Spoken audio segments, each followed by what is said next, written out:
Hello my dear friend, welcome back to your channel. तो आज की इस वीडियो में हम जानेंगे सेलेक्टिव इन्वेंट्री कंट्रोल के बारे में। बहुत ही इंपॉर्टेंट कंसेप्ट है और बहुत बार जो है वो क्वेश्चन पेपर में क्वेश्चन पूछा गया है। तो सेलेक्टिव इन्वेंट्री कंट्रोल क्या होता है? One must have heard of the phrase the vital few and the tribal many. For example, one will find that the number of taxpayer in the country are not more than 10%. If if we take a TV set, about 5% of the total number of parts contribute to 80% of the cost. And this is true of a car or a refrigerator or any machine. One would find, for example, in a multi-product company that perhaps 10% of the contribute to 90% of the sale or 75% of the total profit. तो इसमें यही कहा गया है कि हमारा ये concept क्या है कि सेलेक्टिव इन्वेंट्री कंट्रोल में कुछ ऐसे सेलेक्टिव प्रोडक्ट होते हैं, ठीक है, जो हमारे पास होते तो कम है लेकिन जिनकी डिमांड बहुत ज़्यादा होती है। सपोज करो एक मल्टी प्रोडक्ट कंपनी है जिसके पास बहुत सारी वैरायटी के प्रोडक्ट हैं। क्या सारी प्रोडक्ट्स की डिमांड बहुत ज़्यादा होती है उस कंपनी में? नहीं। कुछ ऐसे डिसाइडेड प्रोडक्ट होते हैं, कुछ ऐसे 10% प्रोडक्ट है जिनकी जो डिमांड तो बहुत ज़्यादा 90% है, यानी कि सेल्स तो जिनकी 90% है, 10% प्रोडक्ट की सेल 90% है और इनका प्रॉफिट टोटल ओवरऑल प्रॉफिट मिलाएं तो 75% उस कंपनी का टोटल प्रॉफिट इन 10% प्रोडक्ट से आता है। तो बात ये आ जाती है कि हमने बाकी प्रोडक्ट को क्यों रखा हुआ है? क्योंकि मल्टी प्रोडक्ट कंपनी है जहाँ पे बहुत सारे प्रोडक्ट है। हो सकता है इन प्रोडक्ट लोग वहीं पे जाना पसंद करेंगे जहाँ पे उस कस्टमर की सारी जो डिमांड है वो फुलफिल हो रही हो, ठीक है। तो कुछ ऐसे प्रोडक्ट है उस कंपनी में, मल्टी प्रोडक्ट कंपनी में, जिसकी 10% प्रोडक्ट, ओवरऑल जितने भी प्रोडक्ट है उसमें से 10% प्रोडक्ट ऐसे हैं जिनकी सेल बहुत ज़्यादा है, जिनकी डिमांड बहुत ज़्यादा है। सपोज करो 90% डिमांड तो सिर्फ उन स्पेसिफिक प्रोडक्ट्स की है उस मल्टी प्रोडक्ट कंपनी में, और इन प्रोडक्ट की वजह से उस कंपनी को जो है अराउंड जितना भी उसका प्रॉफिट होता है ना, 100% प्रॉफिट में से 75% प्रॉफिट तो यही प्रोडक्ट उस कंपनी को दे देते हैं। The discovery of this interested phenomena was made by a person called Pareto. यानी कि ये जो बहुत इंटरेस्टिंग फॉर्मूला जो हम पढ़ने जा रहे हैं फिनोमिना, ये किसने डिस्कवर किया था? पेरिटो ने। पेरिटो वो कौन है? And the phenomena is popularly called the Pareto law. यानी कि ये जो फॉर्मूला था, ये फॉर्मूले का क्या नाम था जो कि बहुत ही फेमस हुआ था? पेरिटो लॉ, ठीक है। पेरिटो कौन है? Pareto was a German economist who worked out the distribution of income in the East Persian and found that 20% of the people got 80% of money. ये ऐसे पर्सन है जो कि जर्मन के इकोनॉमिस्ट हैं जो कि इसमें वर्क करते हैं, work out the distribution of income. कहाँ पे? ईस्ट पर्शिया में। जिन्होंने ये देखा कि 20% ऐसे पर्सन हैं जिनकी इनकम 80% है, यानी कि 20% तो ऐसे पर्सन है जिनकी इनकम 80% है और 80% ऐसे पर्सन है जिनकी इनकम 20% है। यानी कि यहाँ इंटेलिजेंसी की बात की गई है कि 20% तो ऐसे लोग हैं जिनको ज़्यादा से ज़्यादा परसेंटेज ऑफ मनी अर्न करते हैं, लेकिन बहुत सारे ऐसे हैं जो कम से कम अमाउंट अर्न कर रहे हैं। तो Pareto law has been use in many context outside welfare economy. Briefly stated, in any series of element to be controlled, only a small fraction in terms of element will usually account for a larger fraction in terms of result. यानी कि कुछ ऐसी चीज़ होती है, करते तो बहुत ही कम है लेकिन उसका रिजल्ट बहुत ज़्यादा मिल जाता है। It is also usually called the 80 to 20% rule, यानी कि काम किया 20%, रिजल्ट मिल गया 80%। Pareto law is noticeable in inventory. Pareto law is noticeable in inventory. जब ये इन्वेंट्री की बात कर रहे हैं तो पेरिटो का लॉ जो है वो देखने लायक है, समझने लायक है कि ये क्या कहना चाह रहे हैं। One would find for example that of the number of material in a stock. एक स्टॉक है जिसके अंदर बहुत सारा मटेरियल है। सपोज करो एक कंपनी है जिसके अंदर बहुत वैरायटी ऑफ प्रोडक्ट अवेलेबल है, बहुत डिफरेंट जो है प्रोडक्ट्स है, डिफरेंट वैराइटीज़ है, डिफरेंट कंपनीज़ के प्रोडक्ट उस कंपनी में रखे जाते हैं। मल्टी प्रोडक्ट कंपनी है जिसमें से 20% of the item contribute to 80% of the value, जहाँ पे 20% ऐसे प्रोडक्ट है जिनकी वैल्यू 80% है, और that 20% are the most difficult to obtain. या फिर ऐसे प्रोडक्ट है जो और कहीं नहीं मिलते, सिर्फ वहीं पे मिलेंगे। एंड और that 20% are the most critical is so far as the company production is concern and so on. So let us appreciate the fact that the primary objective of inventory control is the minimum cost, and that almost the same effort is required to control an item of inventory whether its annual consumption is rupees 5,000 per annum or the 50,000 per annum. यानी कि इससे मतलब नहीं है कि उसकी particular goods की consumption कितनी हो रही है, 5,000 है या फिर 50,000 रुपीज़ है, इससे मतलब नहीं है। लेकिन हमें इन्वेंट्री को कंट्रोल करना बहुत ही ज़्यादा इम्पोर्टेंट है, क्योंकि इन्वेंट्री को कंट्रोल करेंगे तो हम मिनिमम कॉस्ट के कंसेप्ट को अच्छे से समझ पाएंगे, क्योंकि जब ज़्यादा मिनिमम कॉस्ट होगी तभी तो हमारे प्रोडक्ट के प्राइस कम आएंगे और हम अपने कॉम्पिटिटर से कॉम्पीट कर पाएंगे। तो मिनिमम कॉस्ट होनी चाहिए। A pertinent way of looking at the problem therefore would be to control item of high value consumption because they give us the greatest return, and not to care much for the low consumption value item because the returns are low।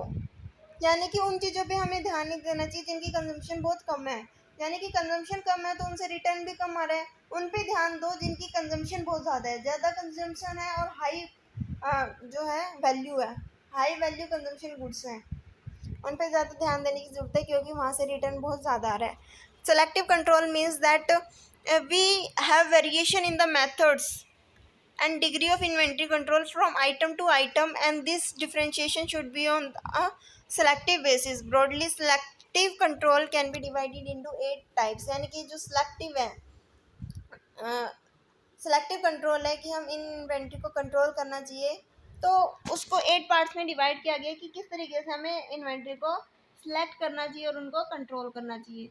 तो 8 classification है, जिसमें से most important use classification है ABC classification, जिसके बारे में question आएगा। बाकी और जितनी क्लासिफिकेशन है उसके रिगार्डिंग क्वेश्चन नहीं आएगा, आपका एग्जाम में क्वेश्चन आएगा कि सेलेक्टिव इन्वेंट्री कंट्रोल होता क्या है।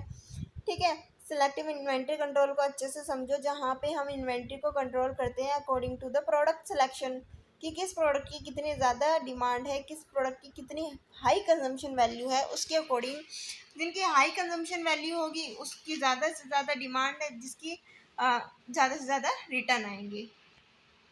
तो ABC एनालाइज क्या कहते हैं, sometime nickname as always better control, always better control. Annual value of consumption of the items are concern, कि एनुअली कितना कंज्यूम किया जाता है इन आइटम्स को, ज़्यादा कंज्यूम किया जा रहा है तो ज़्यादा वो होगी हमारी रिटर्न, हमें ज़्यादा आएगा। Of this we shall discuss in detail the ABC classification as this happen to be the most commonly adopted technique of selective inventory control in practice। ABC classification, the technique of ABC analysis is a basic technique of inventory control and is often said to be its starting point। ABC analysis can be applied to almost all aspects of material management such as purchasing, receiving, inspections, storekeeping, issue of stores, verification of bill, inventory control, value analysis etcetera. यानी कि ये हर जगह apply किया जाता है। If we make an analysis of all stores item representing the entire inventory in rupees, it will be found that not more than 10% of the item will be responsible for 80% of the total annual consumption cost। यानी कि एक store की अगर हम बात करें तो 10% ऐसी आइटम है जिनकी जो है 80% कंजम्पशन एनुअली हो जाती है, 20% ऐसी आइटम है जिनकी जो कंजम्पशन है एनुअली 50% होती है, और 70% ऐसी आइटम है हमारे उस मल्टी प्रोडक्ट कंपनी में जिसकी जो हमारे पास 75% तो है स्टॉक में, लेकिन उनकी कंजम्पशन 5% है। तो हमने 3 कैटेगरी में डिवाइड किया। ए में वो है जो 10% आइटम ऐसी हैं जिनकी कंजम्पशन 80% है। सेकंड कैटेगरी बी कैटेगरी में वो प्रोडक्ट आते हैं जो हमारे पास 20% आइटम ऐसी है जिनकी डिमांड या कंजम्पशन एनुअली 50%, और सी आइटम ऐसी है जो कि 75% ऐसी आइटम है जिनकी डिमांड या एनुअल कंजम्पशन 5% है। The small number of high consumption value item are called A, यानी कि स्मॉलर नंबर है, आइटम कितनी है, आइटम सिर्फ 10 आइटम है लेकिन उनकी डिमांड कितनी है 80%, कंजम्पशन कितनी है 80%, उनको हम बोलेंगे ए कैटेगराइज आइटम। सेकंड आइटम है जो बी कैटेगरी है जिनकी है मीडियम कंजम्पशन वैल्यू आइटम। ये क्या है, मीडियम कंजम्पशन, ना ही इनको ज़्यादा कंज्यूम किया जा रहा है ना ही इनको कम कंज्यूम किया जा रहा है, मीडियम ही इनको कंज्यूम किया जा रहा है। While the larger number of item, बहुत सारी ऐसी आइटम हैं, आइटम तो बहुत सारी लेकिन डिमांड ही उनकी कम है, whose annual consumption value is very low are come under the category of C item. It must be clearly understood that ABC analysis doesn't depend on the unit cost of the item. ABC item जो analyze हम करते हैं उनकी एक unit की cost कितनी है उस पर हम ध्यान नहीं दे रहे, but only on it's total annual consumption और टर्नओवर। ध्यान से समझिएगा, ABC एनालिसिस जो हमने की है एक मल्टी प्रोडक्ट कंपनी की, उसमें ये देखा कि उस कंपनी के अंदर बहुत सारे प्रोडक्ट हैं, बहुत सारे प्रोडक्ट है, हर एक कंपनी के प्रोडक्ट है, जिसमें से 10% ऐसी आइटम्स है उस कंपनी के अंदर जिनकी डिमांड 75% है, जिनकी डिमांड जो है 80% है। 10% ऐसी आइटम है जिनकी डिमांड 80% है, जिनकी कंजम्पशन 80% है उस मल्टीनेशनल स्टोर में, उनसे 75% प्रॉफिट उस कंपनी को हो रहा है अगर वो सिर्फ वही आइटम रखे तो। लेकिन उस कंपनी के पास 20% ऐसी आइटम है जिसकी कंजम्पशन 50% हो रही है, जो बी कैटेगरी के अंदर आती है, और सी कैटेगरी के अंदर आने वाली ऐसी आइटम है जिनकी कंपनी के पास 80% प्रोडक्ट है, जो 80% आइटम है लेकिन उनकी डिमांड जो है अराउंड 5% है। तो इसको हमने कैटेगराइज किया गया, यानी कि यहाँ पे हमने आइटम देखी और कंजम्पशन देखी कि कितनी आइटम की कितनी कंजम्पशन है। यहाँ पे हम कॉस्ट को मैटर नहीं कर रहे, कॉस्ट को कंसिडर नहीं करना इस पॉइंट में। Again it does not depend on the important of the item, कि आइटम कितनी इंपॉर्टेंट है। Figure 5.2 that follow gives an ABC analysis of the material consume in 3 type of firm. 3 तरीके की फर्म में उनमें किस तरीके की मटेरियल को कंज्यूम किया जा रहा है। यानी कि फर्स्ट हमने बात की मटेरियल कंजम्पशन की, यहाँ पे आप देखते हो आइटम्स है और वैल्यू है, नंबर और परसेंटेजेस की, कितने नंबर आइटम ऐसी है और कितना परसेंट है, ठीक है। उसके बाद अमाउंट दी गई है और परसेंटेज में वैल्यू दी गई है। ABC एनालाइज किया गया है। सी आइटम ऐसी है जो जिनकी क्वांटिटी तो बहुत ज़्यादा है, आइटम तो बहुत ज़्यादा है, लेकिन उसकी जो डिमांड है या उसकी जो कंजम्पशन है वो बहुत ही कम है, ठीक है। लार्ज केमिकल प्लांट की अगर हम बात करें तो ए कैटेगरी की आइटम ऐसी है, आइटम तो कम है लेकिन अमाउंट अर्निंग बहुत ज़्यादा है।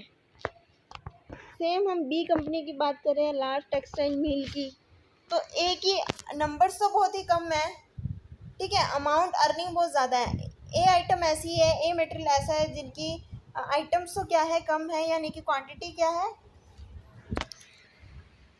नंबर ऑफ आइटम्स तो कम है लेकिन अर्निंग इस तरीके की प्रोडक्ट से बहुत ज़्यादा हो रही है। इसी तरीके से हम मीडियम साइज एनर्जी प्लांट को देखते हैं तो इसमें भी सेम ही है। We can graphically present this data if we plot the percentage of item used along one axis and the value of annual consumption in the other axis। यानी कि दो एक्सिस की बात की गई है ग्राफ में, एक है एक्स एक्सिस और दूसरा है वाई एक्सिस। तो एक्स एक्सिस के अंदर क्या चीज़ें प्रेजेंट की गई है, आइटम, 3 आइटम है, ए आइटम, बी आइटम और सी आइटम, ठीक है। और उसके बाद आती है हमारी वाई जो ग्राफ है, उसके अंदर हम क्या देखेंगे कि हर एक आइटम को कितना एनुअली कंज्यूम किया गया है।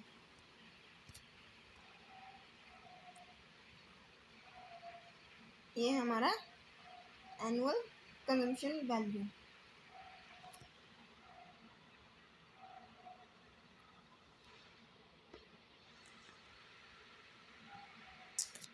The substance of what has been stated above is that the time, effort, and expense involved in controlling A item will give return which are much higher than those available from controlling C item। यानी कि यहाँ पे ये देखा गया है कि हमें किस आइटम पे ज़्यादा से ज़्यादा कंट्रोल रखना चाहिए, सी आइटम पे। सी आइटम हमारे पास अवेलेबल होनी चाहिए क्योंकि सी आइटम की डिमांड बहुत ज़्यादा है, इसलिए हमें इन आइटम्स को बहुत ज़्यादा कंट्रोल करना पड़ेगा क्योंकि इन आइटम से हमें बहुत ज़्यादा अर्निंग हो रही है, बहुत ज़्यादा रिटर्न आ रहा है। Thus, the purpose of ABC analysis must be now quite clear. It is to separate the predominant few from the point of view of annual consumption value from the vast majority of items whose annual consumption is very low. The reason why this is done is simple to explain. Without a systematic ABC analysis, perhaps more or less equal attention will be paid to all the items with the result that the control will be unnecessary, too costly, and be too diffuse to remain efficient. ABC analysis give rise to selective inventory control in which maximum attention can be given to A item, a fair amount to B item, and while the attention necessary for C item can be reduced to routine procedures. It is in A item that the bulk of the work lies, but which gives the best return if we reduce inventory level. यानी कि इसमें ये कहा गया है कि हम A B C analysis करना बहुत ज़्यादा इम्पोर्टेंट है, इसलिए अगर हम ये एनालिसिस नहीं करते तो हम तीनों प्रोडक्ट पे हो सकता है तीनों ग्रुप ऑफ आइटम पे इक्वली कंसिडर करते हैं, लेकिन क्या हमें सी आइटम पे कंसिडरेशन करना ज़रूरी है या फिर इतना कंसिडरेशन करना चाहिए जितना हमें ए आइटम पे ध्यान देना चाहिए? हमें जितना ध्यान ए आइटम्स के गुड पे देना चाहिए, क्या सेम अमाउंट ऑफ कंसिडरेशन हमें सी आइटम के गुड्स पे देना चाहिए? नहीं, क्योंकि ए आइटम से आने वाला रिटर्न बहुत ज़्यादा हाई है। अगर उनकी इन्वेंट्री हमारे पास नहीं रही, उनका हमारे पास स्टॉक ही नहीं हुआ, तो डिमांड कहाँ से आएगी? यानी कि हम कस्टमर की डिमांड को फुलफ़िल नहीं कर पाएँगे। जब कस्टमर की डिमांड को फुलफ़िल नहीं कर पाएँगे तो हो सकता है वो हमारे कॉम्पिटिटर के पास चले जाए, वो हमारे पास आए ही ना। उनके प्रोडक्ट को कंज़्यूम करें, जब उनके प्रोडक्ट को कंज़्यूम करके सैटिस्फैक्शन मिलेगी तो हमारे पास क्यों आएँगे? तो ये एनालिसिस करना बहुत ज़्यादा ज़रूरी है कि जो भी चीज़ों की बहुत ज़्यादा डिमांड है उस पर ज़्यादा से ज़्यादा कॉन्सन्ट्रेट किया जाए, ध्यान दिया जाए, ठीक है? ताकि ज़्यादा से ज़्यादा हम रिटर्न को अर्न कर सकें। यानी कि ए आइटम पे बहुत ज़्यादा अटेंशन देने की ज़रूरत है, बी आइटम पे फेयरली अटेंशन दिया जाए तो भी बहुत है, लेकिन सी आइटम पे जो हमें रूटीन बेसिस पे अटेंशन देने की ज़रूरत नहीं है, क्योंकि ये हमें ज़्यादा से ज़्यादा रिटर्न नहीं दे रही है। It is in A items that the bulk of the work lies, यानी कि ज़्यादा से ज़्यादा वर्क कहाँ पे है, ज़्यादा से ज़्यादा अर्निंग या प्रॉफिट कहाँ पे है? ए आइटम्स की। यानी कि ए आइटम ऐसे 10 आइटम्स है, ए आइटम ए ग्रुप के अंदर कौन सी आइटम आ रही है जहाँ पे 10 आइटम ऐसी है जिनकी डिमांड कहें या कंजम्पशन कहें पूरे साल की वो 80% कंजम्पशन है, 10% आइटम की 80% कंजम्पशन है, लेकिन इन आइटम से हमें जो प्रॉफिट आ रहा है, जो रिटर्न आ रहा है वो क्या है? 75% है। अमेजिंग रिटर्न है। 3/4 रिटर्न हमें आ रहा है ए ग्रुप्स की आइटम से।